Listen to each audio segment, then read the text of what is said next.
सभी दर्शकों को एक बार फिर मेरा नमस्कार।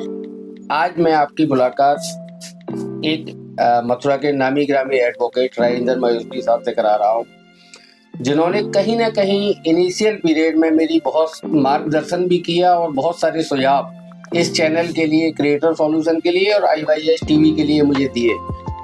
उन सब सुझावों पर कार्य करते हुए आज मैं इस स्थान पे आके खड़ा हुआ हूँ कि मैंने 400 इंटरव्यू अपने पूरे किए हैं। वकील साहब, IYS टीवी में और क्रिएटर सॉल्यूशन में आपका बहुत बहुत स्वागत है। आपने मुझे समय दिया, धन्यवाद।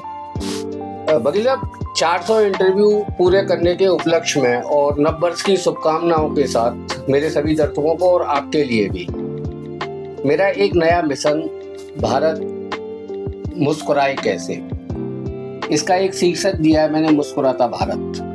तो मेरा डायरेक्टर मेरे साथ हैं आज, ऋषि गौड़। वो आपको एक कैलेंडर देंगे और मैं चाहूंगा वकील साहब कि इस कैलेंडर पर आप अपने कुछ बहुमूल्य शब्द दें। मुस्कुराता भारत 2025। मैं सर्वप्रथम आपको और आपके जो दर्शक हैं सभी को नववर्ष की और मकर संक्रांति की शुभकामनाएं देना चाहूँगा। पूर्व का भी विषय आपका बेहद प्रेरक था और वर्तमान में भी जो आपको विषय लेकर आए हैं और जो आपका कैलेंडर है वो अपने आप में इसके अंदर थीम मौजूद है इसमें, और जो दर्शाता है कि वास्तव में भारत को क्यों मुस्कुराना चाहिए। मैं कहना चाहूंगा, जिस तरीके से एक जीवित प्राणी होता है, राष्ट्र भी उसी तरीके से एक जीवित प्राणी की तरह होता है। उसकी अपनी एक पर्सनली यानी एक व्यक्तित्व होता है, उसकी अपनी एक इमेज, एक छवि होती है। आप गौर करेंगे, अपना देश किसी समय में सोने की चिड़िया कहलाता था। इसका मतलब था कि बेहद संपन्न और सुखी हमारा देश हुआ करता था। फिर एक कालखंड ऐसा आया कि हम लगातार बाहरी आक्रांताओं की वजह से, आपसी फूट की वजह से, और हम लगातार पददलित हुए।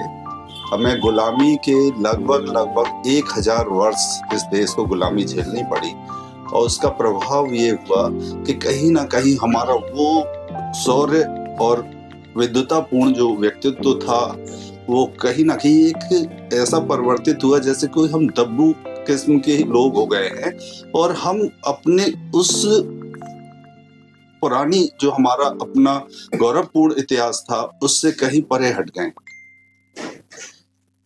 विगत से कुछ समय में जब हम गौर करते हैं तो ऐसा लगता है कि पुनः से एक राष्ट्रवाद का मन में उत्थान हुआ है। पुनः से हम अपनी संस्कृति, अपनी सभ्यता, अपने पुरातन के गौरवपूर्ण इतिहास में प्रवेश कर रहे हैं, और भारत आज मुस्कुराता हुआ क्यों प्रतीत हो रहा है कि आप गौर कर सकते हैं कि हमने कहीं ना कहीं अपनी उस सनातन संस्कृति पर फिर से पूरे जोर के साथ अपना दस्तक दी है, और ये कालखंड हमारी पुनर्जागृति का कालखंड कहलाएगा। मतलब कहीं ना कहीं आपको ऐसा लगता है कि पहले भारत गांवों का देश कहा जाता था, स्याप सफरों का देश कहा जाता था। आज आपको, क्योंकि आप समाज के एक वकील भी हैं, बहुत सारी चीज़ों को देखते भी हैं, समझते भी हैं और अदालत में भी जाते हैं, तो आपको कहीं ऐसा लगता है कि समाज का जो अंतिम व्यक्ति है उस तक भी पता है कि भारत मुस्कुरा रहा है?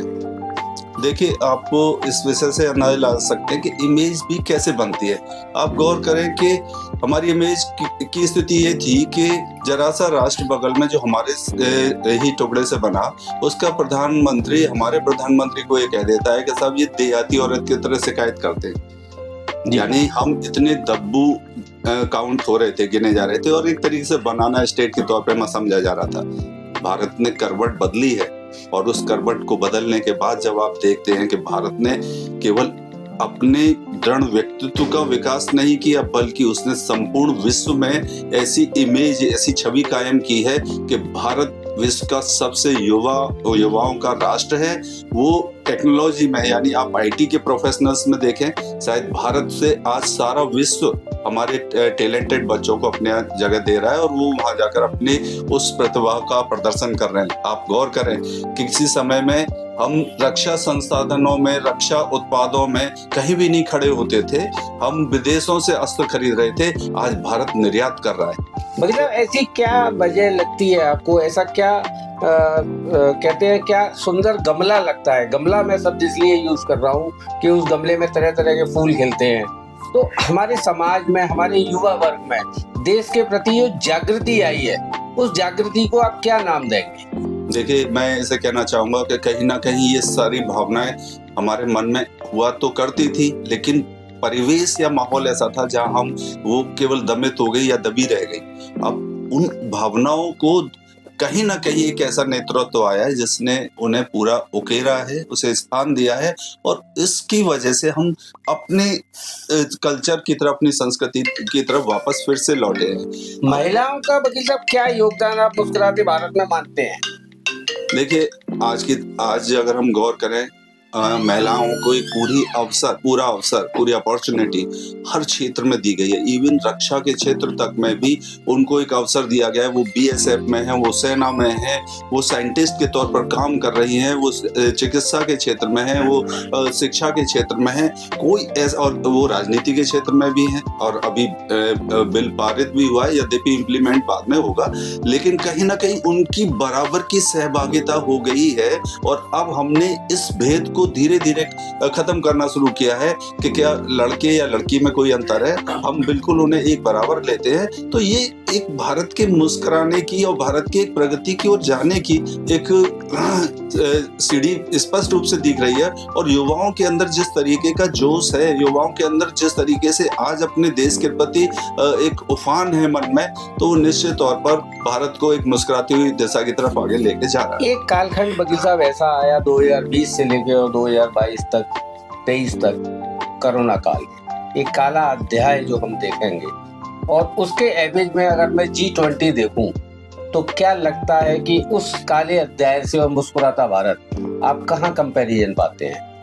देखिए, वो एक महामारी थी, सारे विश्व को उसने अपनी चपेट में लिया। हम इस विषय को लेकर अति प्रसन्न हो सकते हैं कि हमारे देश में इसको बहुत अच्छे तरीके से हैंडल किया गया। उसी कोरोना काल में आपदा में अवसर वाली स्थिति को भी हम लोगों ने देखा कि हमारे यहाँ वैक्सीन बनी, हमने विश्व को उस वैक्सीन को दिया। हमने अपने संसाधनों का उस कालखंड में भी उपयोग किया।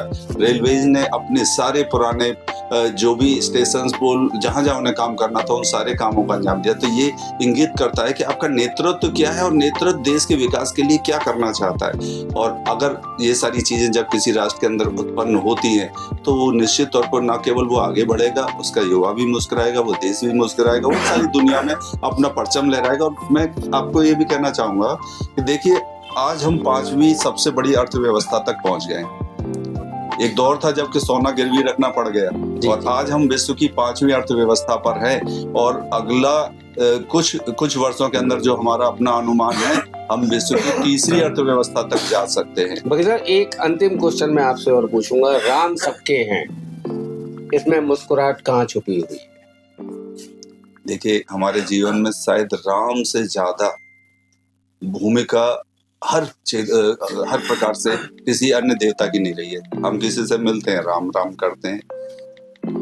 हम कहीं भी राम के विषय में, हर राम हमारी प्रतिष्ठा से जुड़े हुआ विषय है। और जब एक हिंदू सनातनी व्यक्ति कर दुनिया से प्रस्थान भी करता है, तो अंत में हम जो कहते हैं उसमें भी राम को ही हम सत्य उद्घोषित करते हैं।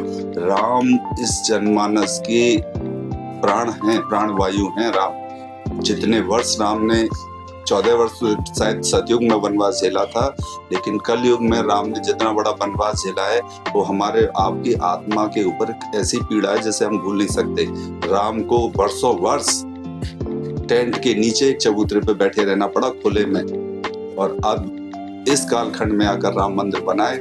गौरव से हर सनातनी हिंदू का सीना चौड़ा है। मैंने राम को उस अवस्था में भी देखा है, और राम आज जिस भव्य अपने मंदिर में आए हैं, हम उसे भी देख रहे हैं। हमारे देश की माटी की खुशबू कितनी मुस्कुराहट देती है। निश्चित तौर पर हमें अपने जननी जन्मभूमि से स्वर्गादपि गरीयसी, अपना जो जन्म स्थान है, अपनी जो जननी है, अपनी जो जन्मभूमि है, निश्चित तौर पर उस जैसा आनंद कहीं नहीं है। ठीक है, युवा लोग बाहर जा रहे हैं, अपने लिए अवसर तलाशने के लिए जाते हैं, लेकिन कहीं ना कहीं उनके मन में ये रहता है कि अपने देश के लिए भी वापस लौट वकील साहब, हमारी टीम से आप क्या कहना चाहोगे, क्रिएटर सॉल्यूशन की टीम जिन विषय पर काम कर रही है? आपकी टीम बहुत ही अच्छा काम कर रही है, अच्छे टॉपिक्स पर वो डिस्कशन के लिए उपस्थित हो रही है और लोगों के समक्ष विचारों को, क्योंकि जिन विचारों को कोई पटल मिलना चाहिए उन्हें वो पटल उपलब्ध करा रही है और उनको विस्तारित कर रही है, प्रसारित कर रही है लोगों के बीच में कि लोग क्या सोचते हैं, समाज का कौन सा वर्ग क्या सोचता है, इस बारे में सारी चीजें प्रसारित हो रही हैं। लोगों को जाहिर सी बातों से प्रेरणा मिलती है और ये अपरोक्ष कहें और प्रत्यक्ष रूप से कहें, लोगों के जीवन में और सोचने की शैली में परिवर्तन भी कर रही है। वकील साहब, बहुत बहुत धन्यवाद, आपने हमको समय दिया। धन्यवाद।